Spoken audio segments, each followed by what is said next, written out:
सभा चुनाव को लेकर मुकाबला रोचक हो गया है। महागठबंधन ने एकजुटता का संदेश देते हुए कांग्रेस और जेएमएम से एक एक उम्मीदवार उतारे, जिन्होंने आज पर्चा भरकर नामांकन किया। वहीं बीजेपी के उम्मीदवार नहीं उतारने को लेकर सियासत भी तेज हो गई है। ये रिपोर्ट देखिए। राज्यसभा का रण बढ़ा सियासी तापमान, त्रिकोणीय मुकाबला बढ़ा सियासी मसला। राज्यसभा की तैयारी, कौन मारेगा बाजी?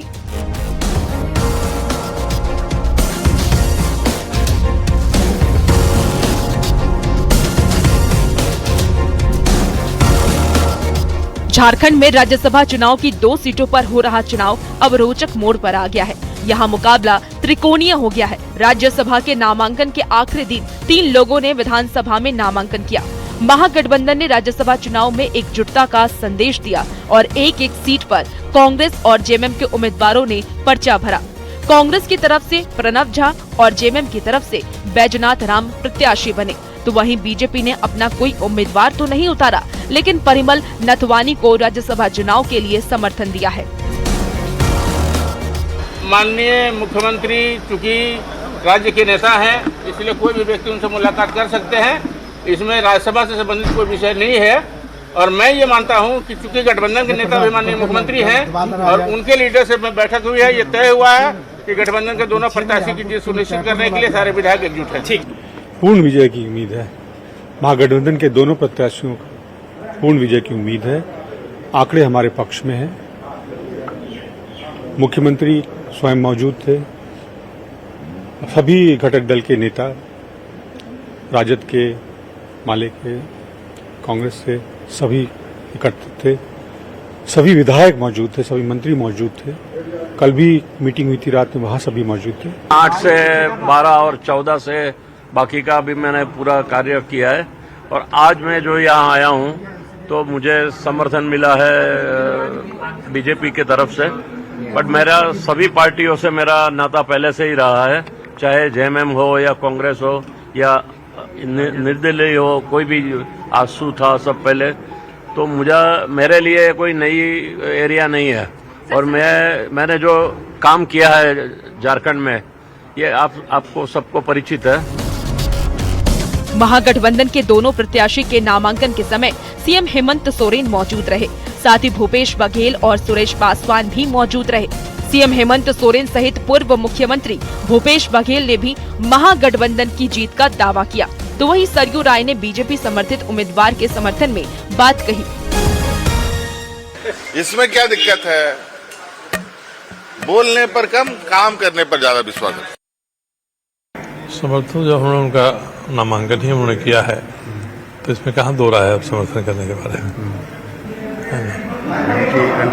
जहाँ 24 एनडीए में हो रहे हैं, बाकी को लेकर कैसे समीकरण रहेगा? अब ये तो नाथवानी जी जाने और समझें और भाजपा के लोग जाने समझें। हम लोगों का तो अपना एक वोट है, उस वोट को हम लोग दे देंगे। इसके अलावा कहीं कोई दूसरी गतिविधि इस मामले में हम लोगों की नहीं है। राज्यसभा चुनाव को लेकर सियासी सरगर्मी तेज हो गई है। नामांकन के दौरान भी जेएमएम और कांग्रेस बीजेपी पर हमलावर दिखी।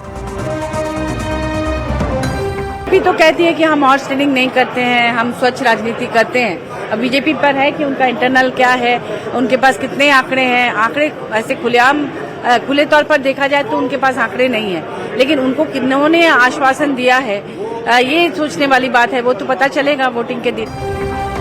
राज्यसभा चुनाव में मुकाबला त्रिकोणीय होने के बाद अब देखना ये होगा कि इंडिया गठबंधन अपने दावों के अनुसार कितना एकजुट रहता है। वहीं अंतरात्मा की आवाज की गूंज 18 जून को झारखंड विधानसभा के अंदर कितनी सुनाई देती है और परिणाम पर कितना असर डालती है। रांची से संवाददाता निरंजन सिंह, गौरव झा और संजय सिन्हा की रिपोर्ट। धनबाद में आजसू पार्टी ने कथित पुलिसिया कार्रवाई के विरोध में 22 जून को आक्रोश मार्च निकालने का फैसला किया है। ये मार्च पार्टी के स्थापना दिवस और बलिदान दिवस के मौके पर आयोजित किया जाएगा। ये निर्णय बोकारो में हुई आजसू पार्टी की केंद्रीय समिति की बैठक में लिया गया। पार्टी के मुख्य प्रवक्ता डॉक्टर देवशरण भगत ने बताया कि 5 जुलाई को रांची में महिला सम्मेलन और 7-8 अगस्त को जमशेदपुर में युवा सम्मेलन भी आयोजित किया जाएगा। का प्रदेश स्तरीय सम्मेलन रांची में होगा। महिलाओं का अखिल झारखंड महिला समिति का प्रदेश स्तरीय सम्मेलन होगा। 7-8 अगस्त निर्मल महतो का शहादत दिवस 8 अगस्त है।